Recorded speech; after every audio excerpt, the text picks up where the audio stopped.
नमस्कार साथियों, स्वागत है बायोबाइट्स के इस शानदार प्लेटफॉर्म पर। RUHS BSc नर्सिंग जिसके फॉर्म अभी जारी हैं, 16 जुलाई तक ये फॉर्म चलने वाले हैं और आपका जो एग्ज़ाम है वो अगस्त के लास्ट वीक तक होने के चांस हैं। ठीक है, इसके लिए हम प्रीवियस ईयर क्वेश्चंस और इम्पोर्टेंट क्वेश्चन को मिलाकर एक सीरीज स्टार्ट कर रहे हैं। ये इस सीरीज़ की पहली क्लास है और इस सीरीज़ में हम लोग जो है हर एक चैप्टर वाइज पहले हम लोग चैप्टर वाइज क्वेश्चंस को उठाएंगे। जैसे आज जो पहला चैप्टर है बायोलॉजी का, sexual reproduction in flowering plant, इसके अंदर जितने भी इंपॉर्टेंट क्वेश्चंस हैं, प्रीवियस ईयर क्वेश्चंस हैं, उसको हम एक सीरीज के अंदर लाने की कोशिश कर रहे हैं, जिससे आपको इम्पोर्टेंट टॉपिक का पता चलेगा और कंसेप्ट का पता चलेगा कि कहाँ से ज़्यादा क्वेश्चन पूछे जाते हैं और कौन सा इंपॉर्टेंट है। क्योंकि चैप्टर काफ़ी वास्ट होते हैं, इसके अंदर पढ़ने की जो चीज़ें होती हैं वो लिमिटेड होती हैं। आपको वहीं पर आप ज़्यादा फोकस करेंगे तो आप बेहतर और एफिशिएंट तरीके से रिवाइज कर पाएंगे अपने पूरे सिलेबस को। ठीक है, तो आपको ये बहुत ही ज़्यादा सीरियस तरीके से लेना है इस सीरीज़ को और आप जो है इस सीरीज़ की मदद से काफ़ी अच्छा स्कोर कर पाएंगे। अब ये जो पहला चैप्टर है sexual reproduction in flowering plant, इसमें आज हम ये पहली क्लास ले रहे हैं। कल जो होगा अगला चैप्टर ह्यूमन रिप्रोडक्शन का होगा। इस प्रकार से हम पूरे सिलेबस को कवर करेंगे। इसके अंदर सारे इंपॉर्टेंट क्वेश्चन और प्रीवियस ईयर क्वेश्चन जो सारे हैं इन्वॉल्व कर लिए गए हैं। स्टार्ट करते हैं। सबसे पहले जो क्वेश्चन है वो है egg apparatus. Egg apparatus is made up of. Egg apparatus किससे मिलकर बना हुआ होता है, इसको हम हिंदी में देखेंगे कि अंड उपकरण किससे मिलकर बना हुआ होता है। एग एपरेटस से पहले आप इस बात को समझिए कि ये है एक mature embryo sac. Female reproductive जो पार्ट होता है वो होता है एक mature embryo sac. Embryo sac के अंदर आप इस चीज़ को गौर कीजिएगा कि ये वाला जो पार्ट है ये होता है माइक्रोपाइलर एंड, ये वाला पार्ट होता है ये होता है चेलेजा एंड। ठीक है, ये माइक्रोपाइलर एंड है, ये चेलेजा वाला एंड है। तो माइक्रोपाइलर वाला जो एंड है इस साइड में 3 सेल्स पाई जाती हैं और जो चेलेजा वाला पार्ट है इस साइड में 3 सेल पाई जाती हैं। तो चेलेजा वाला पार्ट की तरफ 3 सेल्स पाई जाती हैं, इनको हम बोलते हैं एंटीपोडल सेल।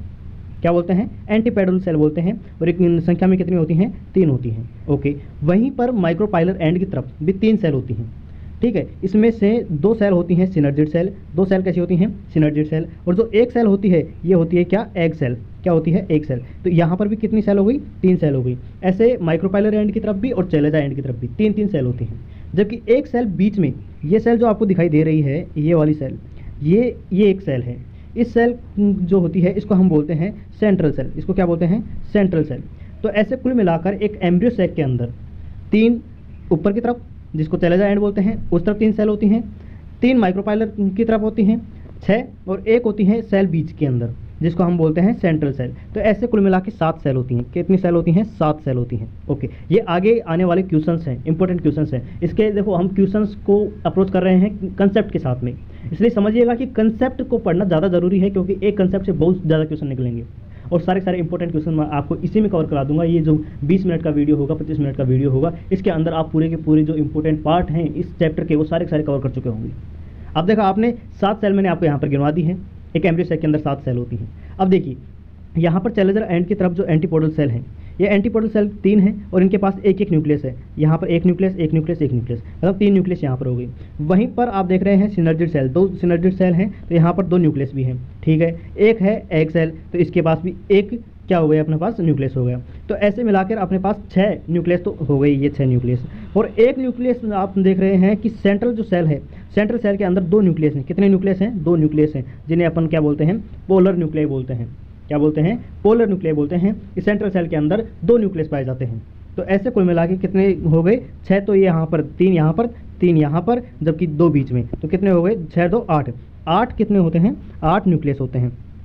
6 कितनी? 7 सेल और 8 न्यूक्लियस पाए जाते हैं। 7 सेल और 8 न्यूक्लियस वाला एम्ब्रियो सैक पाया जाता है एंजियोस्पर्म के अंदर। ये हम जितनी भी बात कर रहे हैं सेक्स और रिप्रोडक्शन इन प्लांट, ये सारी एक एंजियोस्पर्म, एक टिपिकल एंजियोस्पर्म के बारे में बात करता है ये पूरा एक चैप्टर। ठीक है, अब अपन लोग जो है इस क्वेश्चन की तरफ आते हैं कि क्वेश्चन क्या कहना चाह रहा था। कि ये जब क्वेश्चन पूछ रहा था कि अपने पास एग एपरेटस होता है, एग एपरेटस किस किस से मिलकर बना हुआ होता है। तो यहाँ पर अपन ने बात की कि सिनर्जिड सेल है, एग सेल है, माइक्रोपाइलर एंड की तरफ। ये जो एग सेल और सिनर्जिड सेल को मिलाकर हम बोलते हैं एग एपरेटस। क्या बोलते हैं इनको?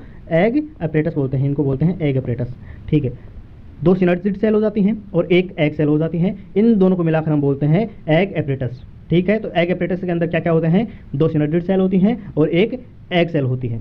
ठीक है। तो यहाँ पर आप देख लीजिए इस क्वेश्चन को कि एग सेल के अंदर क्या क्या होती हैं। देखो सिनर्जिड सेल होती हैं और एग सेल होती है, ठीक है, ये सही हो जाएगा। जबकि यहाँ पर क्या दे रखा है, पोलर न्यूक्लियाई, नहीं ये नहीं होता है एग एपरेटस के अंदर। एंटीपोडल सेल ये भी नहीं होता है, ओनली एग सेल नहीं, इसके साथ साथ सिनर्जिड सेल भी होती है। तो राइट आंसर हो जाएगा इसका 4। क्या हो जाएगा राइट आंसर। एक बात और ध्यान कीजिएगा कि यहाँ पर आप एग एपरेटस के नीचे जो सिनर्जिड सेल हैं इसमें आप यहाँ पर अब देख रहे हैं फिलिपॉर्म एपरेटस। फिलिपॉर्म एपरेटस का काम क्या होता है, ये भी क्वेश्चन कई बार पूछा जाता है।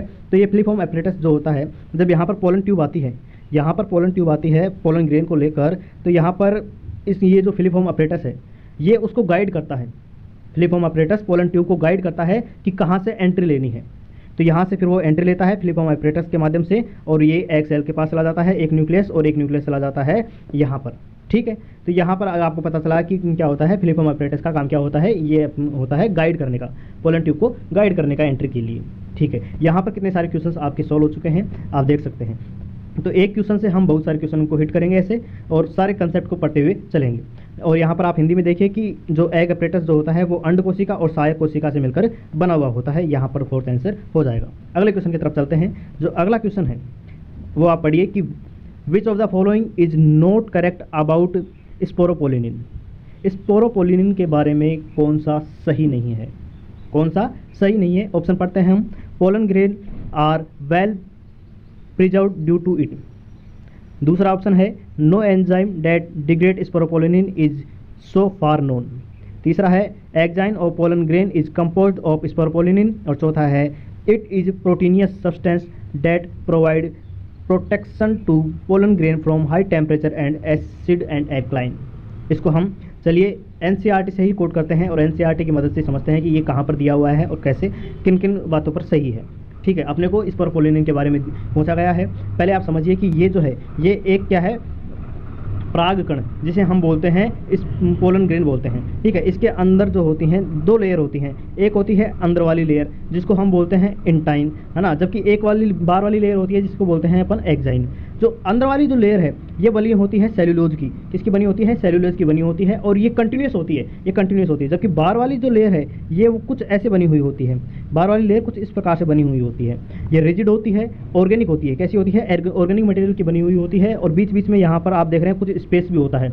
ये स्पेस होता है जर्म पोल कहलाता है। क्या कहलाता है, जर्म पोल कहलाता है। यहीं से जब पोलन ट्यूब जो होती है ये निकलती है, कहाँ से, जर्म पोल से होकर ऐसे यहाँ से निकलती है, ठीक है। ये ऑर्गेनिक मटेरियल है और ये सबसे हार्डेस्ट मटेरियल है। अब तक जितने भी मटेरियल खोजे गए हैं उनमें से सबसे हार्डेस्ट है। ये ना टेम्परेचर से डिग्रेड होने वाला है, ना एसिड से कुछ प्रभावित होने वाला है, और इसी कारण से, क्योंकि ये डिग्रेड नहीं होता है सालों तक, इसी कारण से पोलन ग्रेन जो है काफ़ी लंबे समय तक प्रिजर्व रहते हैं, काफ़ी लंबे समय तक प्रिजर्व रहते हैं पोलन ग्रेन, इसी स्पोरोपोलिनिन की वजह से। क्योंकि ये डिग्रेड होती नहीं है तो इसके अंदर जो बैठा हुआ है, स्पोरोपोलिनिन के अंदर जो बैठा हुआ है पोलन ग्रेन, वैसे कैसे सुरक्षित रहता है, ठीक है। यहाँ पर दिया हुआ है, यहाँ पर आप देखो, यहाँ पर पढ़ सकते हैं कि जो एक्साइन होती है, एक्साइन जो होती है ये इसके अंदर जर्म पोल होते हैं, ठीक है। और ये किसके मिल की बनी हुई हैं, ऑर्गेनिक मटेरियल की बनी हुई होती है। ये high temperature and strong acid and alkaline से भी इसको कोई फर्क नहीं पड़ता है। कोई एंजाइम आज तक ऐसा नहीं है जो कि स्पोरोपोलिनिन को डिग्रेड करा सकता हो, और ये एक्साइन का पार्ट बनाती है। ये आपने यहाँ पर सब कुछ देख लिया है, पर एक बात गौर करिएगा कि यहाँ पर ये ऑर्गेनिक मटेरियल है, जबकि अपने वाले ऑप्शन में क्या दे रखा है,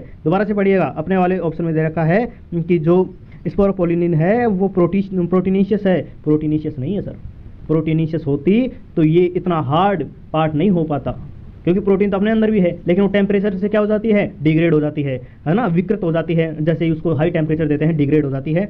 तो प्रोटीनियस नहीं है, ये ऑर्गेनिक मटेरियल है, जिसी के कारण से ये जो है इसको कोई एंजाइम जो है प्रभावित नहीं कर सकता है, इसके कारण प्रभावित नहीं कर सकता। इसीलिए ये प्रिजर्व रहती हैं। क्या रहती हैं, प्रिजर्व रहती हैं, सुरक्षित रहती हैं, और ये एक्साइन पार्ट बनाती है। स्पोरोपोलिनिन का कौन सा पार्ट बनाती हैं, एक्साइन पार्ट बनाती हैं। और इंटाइन कौन सा पार्ट बनाता है, इंटाइन के अंदर कौन होता है, सेलुलोज होता है, ठीक है। तो इसके अंदर कौन सा करेक्ट नहीं है, वो है 4th आंसर। 4th आंसर जो है प्रोटीनिशियस नहीं है, प्रोटीनिशियस नहीं है, ऑर्गेनिक मटेरियल है। तो इसीलिए ये जो 4th स्टेटमेंट है ये गलत हो जाएगा, ठीक है। अब ये आप इसको हिंदी में भी एक बार देख लीजिए कि निम्न में से कौन सा स्पोरोपोलिनिन के बारे में सही नहीं है। परागकण इसी के कारण से अच्छी तरीके से परिरक्षित होते हैं, बिल्कुल सही बात है। अभी तक ऐसा कोई एंजाइम ज्ञात नहीं है जो कि स्पोरोपोलिनिन को निम्नीकृत मतलब डिग्रेड कर सकता हो, ये भी बात सही है। परागकण का बाह्य चोल जो एक्साइन होता है वो स्पोरोपोलिनिन का बना हुआ होता है, ये भी बिल्कुल सही बात है। और ये एक ऑर्गेनिक मटेरियल है, ये प्रोटीनियस पदार्थ नहीं है, यहाँ पर ये गलत हो जाएगा। तो ये यहाँ पर यही पूछ रहा है कि गलत कौन सा है, तो यहाँ पर 4th answer is the correct answer. चलिए आगे की तरफ बढ़ते हैं। अगला जो क्वेश्चन है आपके सामने दिया हुआ है कि पेरिस्पर्म पेरिस्पर्म क्या है? Degraded part of synergid cells, है ना, सिनर्जिड सेल्स, या फिर पेरिनियल पार्ट ऑफ एंडोस्पर्म, या फिर डिग्रेडेड पार्ट ऑफ सेकेंडरी न्यूसेल्स, और ये जो लास्ट है वो है रिमेनेंट पार्ट ऑफ न्यूसेलस। जो इसका राइट आंसर है वो है रिमेनिंग पार्ट ऑफ न्यूसेलस। जो पेरिस्पर्म जो है न्यूसेलस का रिमेनिंग पार्ट होता है।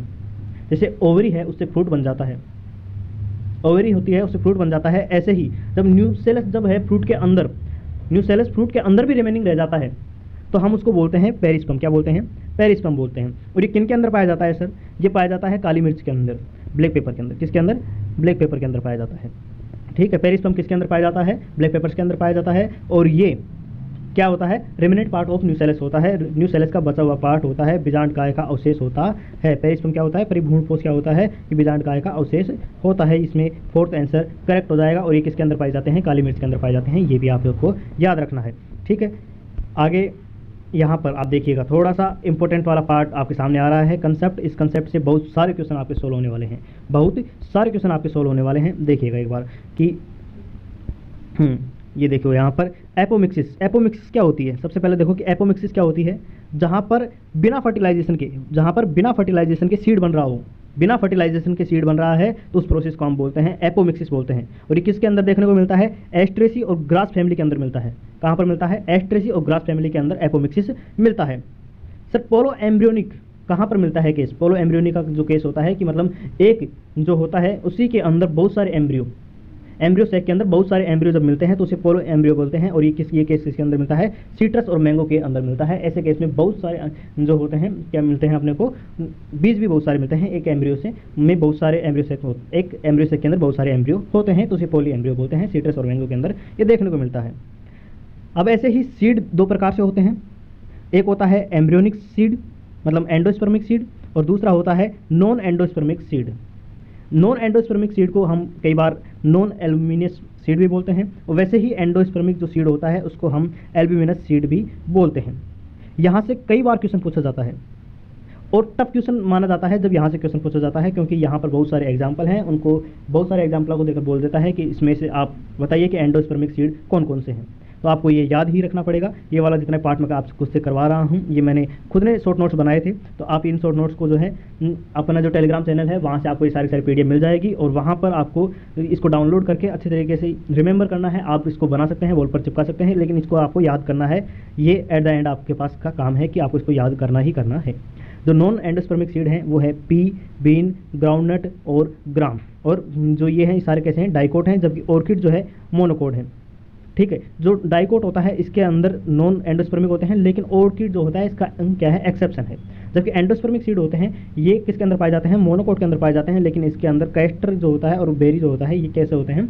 डाइकोट होते हैं। इनके अंदर भी क्या पाया जाता है? एंडोस्पर्मिक सीड पाया जाता है। एंडोस्पर्मिक सीड की जो मोनोकोट में होते हैं वो होते हैं मेज, व्हीट और राइस। ठीक है, इसको हम कैसे याद कर सकते हैं? जो नॉन एंडोस्पर्मिक सीड है इसको हम पबजी से भी याद करते हैं, पीबीजी मतलब पी, बीन और ग्राउंड को हम इससे याद कर लेते हैं कि पबजी जो होता है नॉन एंडोस्पर्मिक सीड होता है। ओके, अब बात करते हैं पेरिस्पर्म के बारे में, जो अभी अभी अपन ने क्वेश्चन देख कर आए हैं कि पेरिस्पर्म जो होता है ये किसके अंदर पाया जाता है? ब्लैक पेपर के अंदर पाया जाता है, और किसके अंदर? बीट के अंदर पाया जाता है।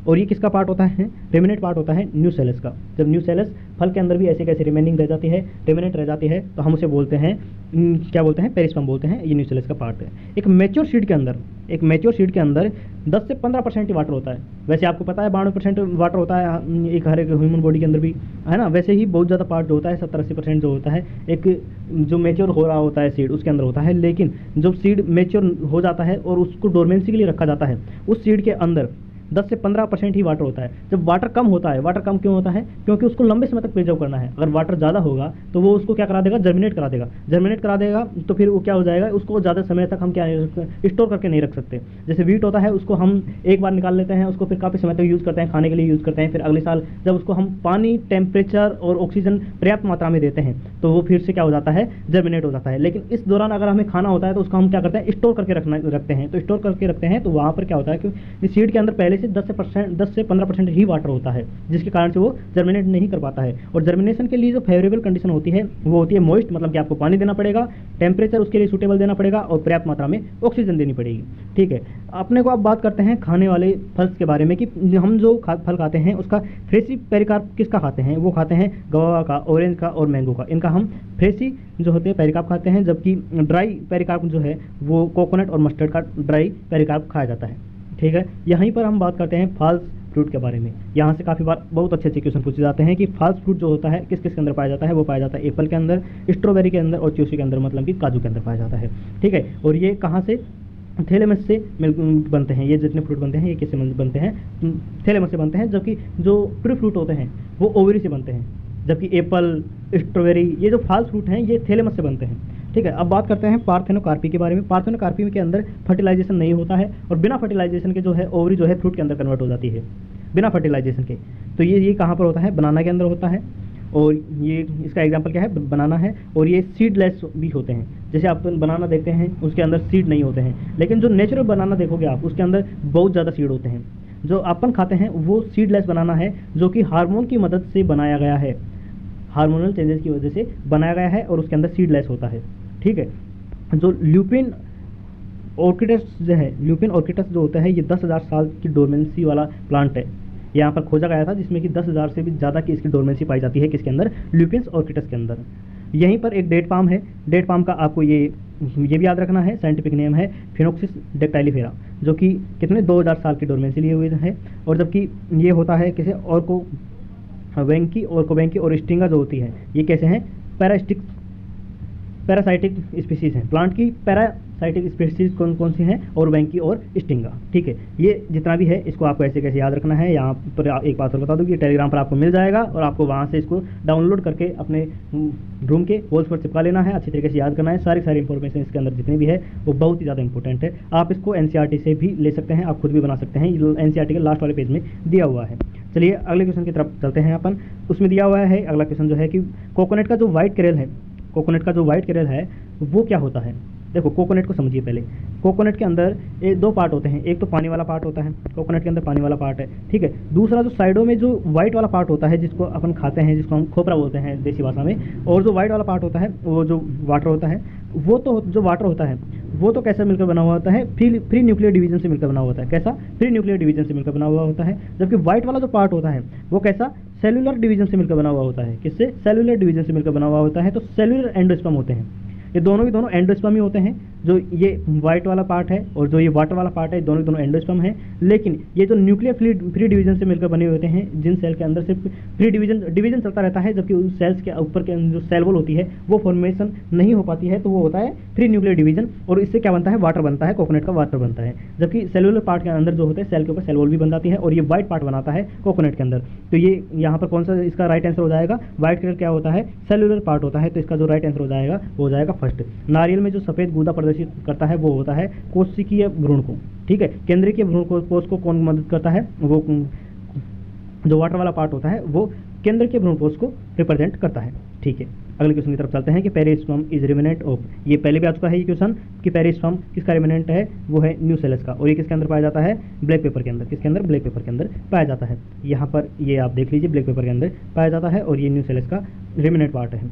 ओके, अगले क्वेश्चन की तरफ चलते हैं। जो अगला क्वेश्चन है वो है कि in most of the flowering plant pollination take place. Pollination जब होता है तो उसके अंदर जो ये होता है अपने पास पूरा एक पोलन ग्रेन होता है, माइक्रोस्पोर जो होता है इसके अंदर पोलन ग्रेन होते हैं। ये कितने सेल की स्टेज में होते हैं पोलिनेशन के टाइम पर, तो ये होते हैं 60% में। कितने, 60% में ये 2 सेल की स्टेज में होते हैं, जिसमें एक सेल होती है जनरेटिव सेल और एक सेल होती है वेजिटेटिव सेल। जबकि ये बाकी के जितने बच रहे हैं 40% में ये होते हैं पोलिनेशन के टाइम में 3 सेल स्टेज में। 3 सेल स्टेज में कैसे, ये जो जनरेटिव सेल होती है ये क्या कर जाती है, माइटोटिक कर जाती है और इसके अंदर क्या बन जाती हैं, 2 जनरेटिव सेल बन जाती हैं, जबकि एक वेजिटेटिव सेल बनती है। इस प्रकार से 3 सेल बन जाती हैं कुछ के अंदर, मतलब ये 40% के अंदर। जबकि मोस्ट ऑफ जो 60% है उसके अंदर ये 2 सेल की स्टेज के अंदर ही पोलिनेशन होता है। तो यहाँ पर जो है फर्स्ट आंसर इसका करेक्ट हो जाएगा। तो अधिकांश पुष्पीय पादपों में परागण जो है 2 कोशिकीय अवस्था में होता है। किसमें? 2 कोशिकीय अवस्था में होता है। पहला ऑप्शन इसका करेक्ट हो जाएगा। चलिए अगले क्वेश्चन की तरफ बढ़ते हैं। अगला क्वेश्चन क्या कहता है कि the phenomena where in the ovary develop into fruit without fertilization. अभी अपन ने डिस्कस किया था कि बिना फर्टिलाइजेशन के जब फ्रूट बन जाता है ओवरी से तो हम उसे क्या कहते हैं? पार्थेनोकार्पी कहते हैं। यहाँ पर देखिए पार्थेनोकार्पी, इसका जो अपने को एग्जाम्पल मिला था वो क्या था? बनाना था। ठीक है, यहाँ पर इस क्वेश्चन को देखिए कि जिसके अंदर बिना फर्टिलाइजेशन के ओवरी डेवलप हो जाती है उसको क्या बोलते हैं? पार्थेनोकार्पी बोलते हैं। पार्थेनोकार्पी बोलते हैं। यहाँ पर एक बात और ध्यान रखिएगा कि पार्थेनोजेनेसिस जो कि मधुमक्खी के अंदर पाया जाता है वो यहाँ पर नहीं होता है, यहाँ पर ये गलत है। तो आपको यहाँ पर कन्फ्यूजन हो सकता है, इंग्लिश में कन्फ्यूजन हो सकता है कि पार्थेनोकार्पी था या पार्थेनोजेनेसिस था, इसलिए पार्थेनोकार्पी यहाँ पे याद रखिएगा। ठीक है, जबकि हिंदी में बड़ा आसान है कि बिना निषेचन के अगर फल विकसित हो रहा है तो उसे हम अनिषेक फलन कहते हैं, क्योंकि फल बन चुका है इसीलिए फलन, और बिना निषेचन के बना है इसीलिए अनिषेक फलन। तो यहाँ पर फर्स्ट आंसर इसका राइट हो जाएगा, जबकि यहाँ पर अनिषेक जनन है, ये गलत है, ये नहीं होगा, अनिषेक जनन नहीं, जबकि अनिषेक फलन होता है। ठीक है, अगले क्वेश्चन की तरफ बढ़ते हैं। इसमें अगले क्वेश्चन में दिया हुआ है कि जो टिपिकल एंजियोस्पर्म है, टिपिकल जो एम्ब्रियो सैक है, एंजियोस्पर्म का जो टिपिकल एम्ब्रियो सैक है, इसके अंदर कितनी सेल होती हैं? मैच्योरिटी के टाइम पर कितनी सेल होती हैं? तो ये अपन ने सबसे पहले डिस्कशन किया था कि इसके अंदर 8 न्यूक्लियस होते हैं। कितने? 8 न्यूक्लियस होते हैं और 7 सेल होती हैं। 7 सेल और 8 न्यूक्लियस होते हैं। अब एक बार दोबारा से देख लेते हैं उसी चीज़ को। यहाँ पर आइए, ठीक है, ये अपन ने बताया था। यहाँ पर इसको एक बार दोबारा से याद कर लीजिएगा कि 3 सेल जो होती हैं नीचे की तरफ होती हैं, 3 सेल ऊपर की तरफ होती हैं, एंटीपोडल सेल 3 सेल जिसमें से 2 सिनर्जिड होते हैं, एक एग सेल होती है, जबकि एक बीच वाली सेल होती है। ऐसे मिला के 7 तो सेल होती हैं, और बीच वाली सेल जो सेंट्रल सेल होती है इसके अंदर जो होते हैं 2 न्यूक्लियस होते हैं, इसीलिए एक न्यूक्लियस ज़्यादा होता है, इसीलिए 8 न्यूक्लियस होते हैं और 7 सेल होते हैं एक टिपिकल क्या होता है एम्ब्रियो सैक के अंदर। ठीक है, तो आपको यहाँ से ये पता चल गया है, आपने ये 2 बार कवर कर लिया है। टिपिकल एंजियोस्पर्म के जो एम्ब्रियो सैक है इसके अंदर 8 न्यूक्लियस होते हैं और 7 सेल होती हैं। ये क्वेश्चन आज का सबसे ज़्यादा फेवरेट है, एग्जाम्पलर जो होते हैं सबसे ज़्यादा एग्जामिनर यही क्वेश्चन यहाँ से पुटअप करते हैं। तो इसको आप अच्छे तरीके से याद रखिएगा कि प्रारूपिक आवर्तबीजी भ्रूणपोष में परिपक्वता के जो टाइम है उस पर 8 कोशिकीय मतलब 8 केंद्र के और 7 कोशिकीय भ्रूणपोष मिलता है। ठीक है, आगे की तरफ बढ़ते हैं। अगला जो क्वेश्चन है कि वो है which one is inner most layer of typical anther. जो टिपिकल एंथर होता है उसके अंदर इनर मोस्ट लेयर कौन सी होती है? इनर मोस्ट लेयर जो अंदर की जो लेयर होती है वो कौन सी है? तो हम देखो एक बार इसके लिए वो देख लेते हैं, इसका डायग्राम देख लेते हैं अच्छे से। एक एंथर का डायग्राम, ये एक एंथर का डायग्राम है। देखिएगा यहाँ पर जो सबसे बाहर वाली लेयर है उसे हम बोलते हैं एपिडर्मिस। क्या बोलते हैं? एपिडर्मिस बोलते हैं। ये एंथर का डायग्राम है, क्रॉस सेक्शन लिया गया है। एपिडर्मिस सबसे बाहर वाली लेयर है, जो एंडोथीलियम है ये उससे अंदर वाली लेयर है। मिडिल लेयर जो बीच में पाई जा रही है ये मल्टी लेयर होती है, मिडिल लेयर। जबकि सबसे जो अंदर की जो लेयर होती है उसे बोलते हैं अपन टेपिटम। क्या बोलते हैं? टेपिटम। और ये टेपिटम जो होती है ये जो यहाँ पर एंथर के अंदर जो पोलन बन रहे हैं उनको नरिश करने का काम करती है। माइक्रोस्पर्म में क्या करती है? नरिश करने का काम करती है, पोषण देने का काम करती है। क्या करती है? टेपिटम जो होती है ये सबसे अंदर वाली लेयर होती है और ये पोषण देने का काम करती है। और इसके अंदर की तरफ जो पाए जा रहे हैं, ये जो पाए जा रहे हैं इनको बोलते हैं microspore mother cell. Microspore mother cell के अंदर ही पर पोलन ग्रेन बनना स्टार्ट होते हैं। ठीक है, तो यहाँ पर ये क्वेश्चन को दोबारा से देखिए कि अंदर वाली जो लेयर है वो क्या है? वो टेपिटम होती है। टेपिटम से काफ़ी बार ज़्यादा क्वेश्चन पूछे जाते हैं। ये मल्टीन्यूक्लिएटेड लेयर होती है, इसके अंदर डेंस साइटोप्लाज्म पाया जाता है। ठीक है, ये सबसे बाहर वाली लेयर होती है, ये इसके नीचे होती है, और ये मिडल लेयर होती है, और ये सबसे अंदर वाली लेयर होती है। ठीक है, अब हिंदी में देखिए कि एक प्रारूपिक प्राकोष्ठ में कौन सी सबसे आंतरिक परत होती है? सबसे आंतरिक परत कौन सी होती है? टेपिटम होती है। ओके, टेपिटम सबसे आंतरिक परत होती है। और अपन सबसे लास्ट वाले क्वेश्चन की तरफ बढ़ चुके हैं कि प्राकणों की जीवन क्षमता किस पर निर्भर करती है? प्राकण जो होते हैं उनकी जीवन क्षमता किस पर निर्भर करती है? वो होती है टेम्परेचर पर, मॉइस्ट पर। टेम्परेचर, मॉइस्ट और इन दोनों पर ही निर्भर करती है, केवल प्रकाश पर नहीं, इन दोनों पर। तो यहाँ पर जो करेक्ट आंसर हो जाएगा वो हो जाएगा 3rd। इसको अपन इंग्लिश में देखेंगे कि the some extent visibility of pollen grain किस पर डिपेंड करती है? टेम्परेचर और ह्यूमिडिटी के ऊपर डिपेंड करती है। तो इसका जो करेक्ट आंसर हो जाएगा वो हो जाएगा 3rd।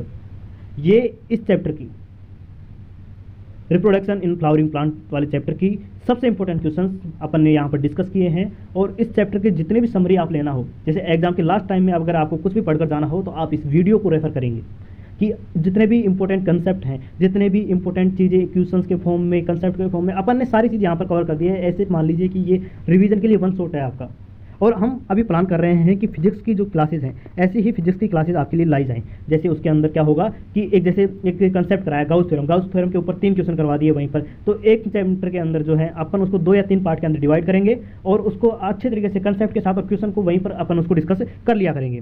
तो ये आपको कितना अच्छा इफेक्टिव आइडिया लग रहा है, कराना चाहिए या नहीं कराना चाहिए, इसकी आवश्यकता है नहीं है, ये आप अपने कमेंट बॉक्स में बता सकते हैं, वहाँ पर आपका स्वागत है। और आप ये भी बता सकते हैं कि ये जो क्लासेज आपको अब रेगुलर मिलने वाली हैं, बायोलॉजी की क्लासेज तो आपको रेगुलर मिलने वाली हैं, फिजिक्स की क्लासेज जो हैं आपके ऊपर डिपेंड करते हैं कि आप इसके प्रति कितना जोश दिखाते हैं, आपको कितनी इसकी ज़रूरत है, उस हिसाब से फिजिक्स की क्लासेज आएंगी। ठीक है, तो ये जो फिजिक्स की क्लासेज हैं, बायोलॉजी क्लासेज हैं, ये आपको कौन से टाइम पर चाहिए, जो आपकी सुटेबल टाइम हो, जहाँ पर आप इसको प्रीमियम टाइम पर लाइव देख सकते हैं। तो उस टाइम पर मैं भी लाइव रहूँगा, ताकि आपके अगर कोई डाउट है तो मैं आपको उनको सोल्व कर सकूँ। तो वो आप सुटेबल टाइम आपके हिसाब से बता सकते हैं। मैं इसको अपने कम्युनिटी सेक्शन में के अंदर भी डाल दूंगा, वहाँ पर आप वोट कर दीजिएगा और फिर जो सबसे ज़्यादा एप्रोप्रिएट आंसर होगा, आप लोगों की मर्जी होगी, वहीं पर अपन जो है इस वीडियो को लाइव कर दिया करेंगे। ठीक है, चैनल को सब्सक्राइब कर लीजिए, दोस्तों तक ज़्यादा से ज़्यादा इस चैनल को शेयर कर दीजिए, ताकि हमारा भी मोटिवेशन बना रहे डेली क्लासेज लाने के लिए। जो अपने प्लान किया है वो डेली क्लासेज आती रहें, इसके लिए आप कमेंट ज़रूर कीजिएगा। चलिए मिलते हैं नेक्स्ट वीडियो में कल।